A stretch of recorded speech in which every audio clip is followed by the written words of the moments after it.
Welcome to all of you. This is Sugan and today we will do our perfect tense. आज हम हमारा perfect tense करेंगे. As you know कि जो perfect tense उसका मतलब ही क्या होता है कि जो चीज हो चुकी है, कोई भी चीज हो चुकी है, that is already done. That comes under perfect tense. And इसके तीन parts हैं: present perfect, past perfect and future perfect. Present perfect. अब जैसे सबसे पहले let me tell you the rules. Present perfect का रूल है subject plus has have plus verb की थर्ड फॉर्म प्लस ऑब्जेक्ट.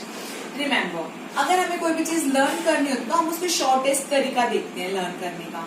ठीक है, अगर आप इन चीजों में कंफ्यूज हो जाते हो कि प्रेजेंट परफेक्ट कौन सा है, पास्ट परफेक्ट कौन सा है, इस तरह से, तो आप सबसे पहले तो ये चीज अपने माइंड के अंदर रिमेम्बर कीजिए कि जो परफेक्ट टेंस है इट मीन्स वर्ब की थर्ड फॉर्म. अगर आपको वर्ब की थर्ड फॉर्म कहीं पे भी दिख जाए इट मीन्स क्या हुआ कि वो परफेक्ट की बात हो रही है, परफेक्ट टेंस की बात हो रही है, जो चीज ऑलरेडी हैपन हो चुकी है. ओके, नाउ अब यहाँ पे है सिर्फ और सिर्फ हमारे तीनों जो हमारे टेंसेस हैं इसके अंदर हमारी हेल्पिंग वर्ब चेंज होगी, इसके अलावा कोई भी चीज चेंज नहीं होगी. लाइक हमारा प्रेजेंट परफेक्ट टेंस है subject plus has have plus verb की third form plus object. Okay, has किसके साथ आता है? ही, शी, इट, सिंगुलर इन चीजों के साथ, और have I, you, we plural चीजों के साथ हम हैव का यूज करते हैं. For example, we have reached the moon. Okay, we subject, have is helping verb, reach the moon, reach के अंदर थर्ड फॉर्म हमने लगा दी. सिमिलरली पास्ट परफेक्ट, यहाँ पे क्या डिफरेंस है? यहाँ पे था हैज हैव, यहाँ पे क्या आ जाएगा? हैड आ जाएगा. यहाँ पे क्या आ जाएगा? हैड वर्ब की third form plus object. Past perfect का मतलब क्या है? जो चीज पास्ट के अंदर हो चुकी है. हम जैसे कि कोई भी सीक्वेंस लिखते हैं या फिर हम कोई भी स्टोरीज लिखते हैं या फिर हम सेंटेंसेस को कनेक्ट करते हैं तो उसके अंदर कोई भी चीज जो कि पास्ट के अंदर ऑलरेडी हैपन हो चुकी है that comes under past perfect tense. As its rule is subject plus had plus verb की third form plus object. Similarly हमारा आता है फ्यूचर परफेक्ट टेंस. अब फ्यूचर टेंस की पहचान क्या है कि विल शैल उसके अंदर आएंगे ही आएंगे. विल शैल अगर कहीं पे भी है इट मीन्स वो फ्यूचर टेंस की बात हो रही है. वर्ब की थर्ड फॉर्म है यानी कि उसके अंदर परफेक्ट टेंस है. एंड यहाँ पे हमारी जो कंपल्सरी वर्ब है दैट इज हैव. यहाँ पे था हैज हैव, यहाँ पे था हैड और यहाँ पे क्या आ जाएगा? हैव. ओके, आप एक बार इन दोनों में हल्का सा कंपैरिजन करके देखो स्टूडेंट्स, मैं आपको स्टार्टिंग में इन सब चीजों को ओवरऑल आपको कनेक्ट करके चीजें इसलिए बता रही हूँ ताकि आपको लर्न करने में इजी हो, ताकि आपको चीजें रिमेम्बर करने में आपके लिए इजी हो. अब जैसे आप एक एग्जाम्पल लेते हैं, हम सबसे पहले हम एग्जाम्पल लेते हैं पास्ट परफेक्ट का. I had seen him before he stopped the car. Okay, I had seen him. अब यहाँ पे क्या है कि मैं उसे देख चुका था. हैड सीन यहाँ पे लगा हुआ है पास्ट परफेक्ट टेंस. लेकिन हम इसका सेकेंड एग्जाम्पल देखते हैं.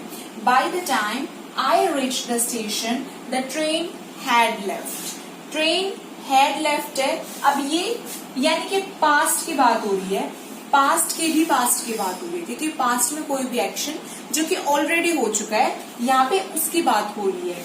तो आई रिच यानी कि ये सिंपल पास्ट है और पास्ट की बात हो रही है तो यहाँ पे ट्रेन हैड लेफ्ट. इसका हम डिटेल एक्सप्लेनेशन बाद में करेंगे. एंड आप इसी चीज का कंपैरिजन इसके साथ करके देखो. By the time I reach the station the train will have left. कि जो हमारा सेकेंड वाला सेंटेंस है the train will have left आएगा या फिर द ट्रेन हैड लेफ्ट आएगा.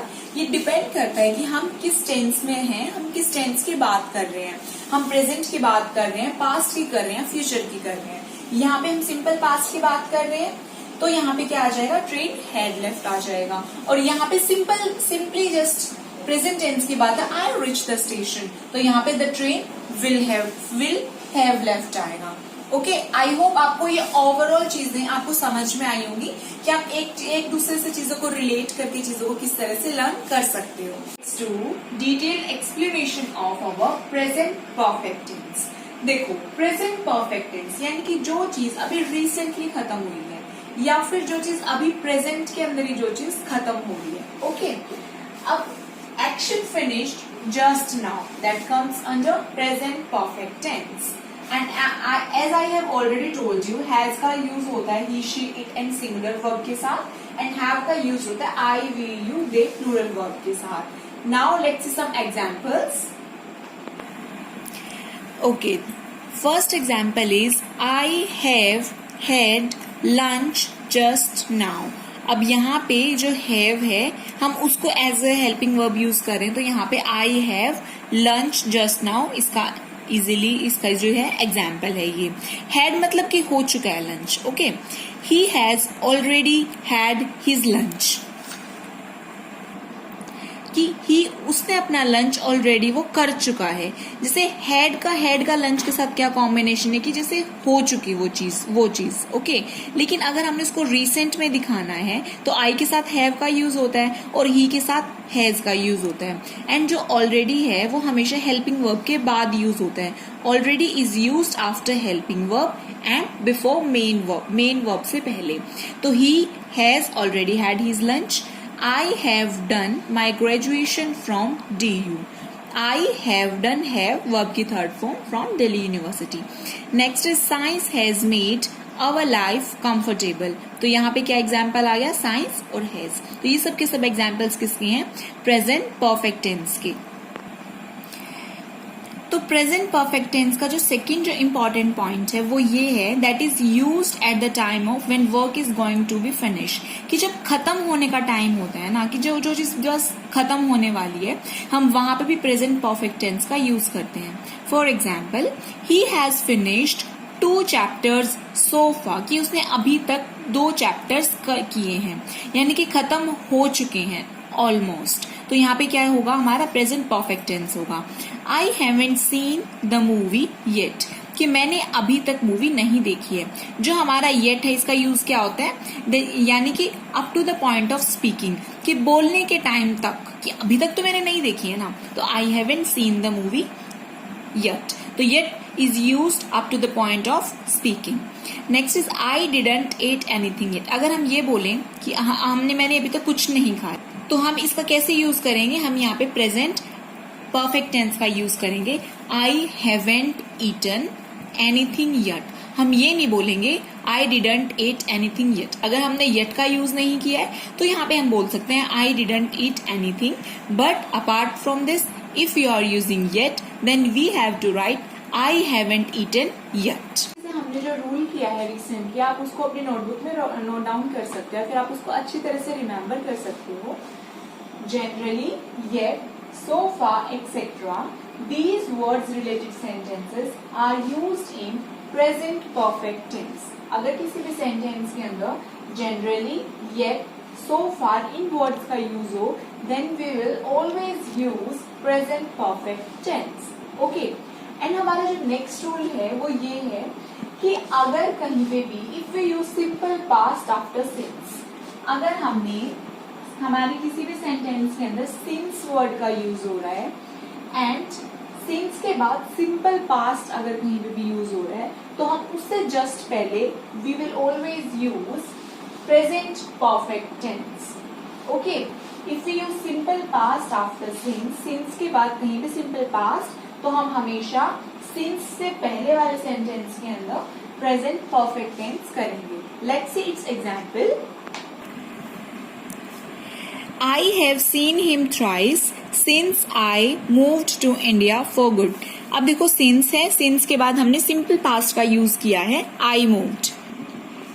I moved means simple past, तो उससे since से पहले हमने यहाँ पे have seen, ये हमारा present perfect tense हो गया. Similarly, since he has joined our company, he has not taken any leave. अब यहाँ पे has joined था तो यहाँ पे has कट जाएगा. ही ज्वाइंड अवर कंपनी, जब से उसने हमारी कंपनी ज्वाइन की है, सिंस के बाद सिंपल पास्ट है, तो हम वहां पे he has not taken any leave, उसने कोई भी लीव नहीं ली है. यहाँ पे हम इसको मान के चल रहे कि सिंस से पहले वाला सेंटेंस ये है कि उसने हमारी कंपनी ज्वाइन की है, उससे पहले उसने कोई भी लीव नहीं ली है जब से उसने हमारी कंपनी ज्वाइन की है. Okay, let's see few more examples. It's the second time that I have come to Delhi. कि मैं यहाँ पे second time में आया हूँ, I have come आ गया. He has found many irregularities in their company. He has आ गया इधर। इसके अलावा जैसे और बहुत सारे सेंटेंसेस ऐसे होते हैं जिनके साथ हम वर्ब की थर्ड फॉर्म यूज करते हैं, like he is gone, I am done. तो यहाँ पे हमने वर्ब की थर्ड फॉर्म यूज किया है, लेकिन आपको रिमेंबर करना है कि जो यहाँ पे वर्ब की थर्ड फॉर्म है ये यहाँ पे एज ए एडजेक्टिव यूज हुई है। एंड इस सेंटेंस का मतलब क्या हुआ, not present, no longer at a place और नो लॉन्गर लिविंग की वो चीज यहाँ पे अभी है ही नहीं। ही इज गॉन, हम बोलते हैं ही इज नो मोर, तो इस तरह से यहाँ पे एज ए एडजेक्टिव यूज हुआ है। इट डजंट मीन कि यहाँ पे प्रेजेंट परफेक्ट टेंस यूज हुआ है। Next is he has earned his name by dint of hard work. This is an idiom, तो जस्ट आपकी नॉलेज के लिए था। by dint of hard work means force of hard work. तो is earned नहीं आएगा क्योंकि has के साथ हमेशा वर्ब की थर्ड फॉर्म ही आती है। आई होप आपको ये अच्छी तरह से समझ में आ गया होगा हमारा present perfect tense. Thank you so much.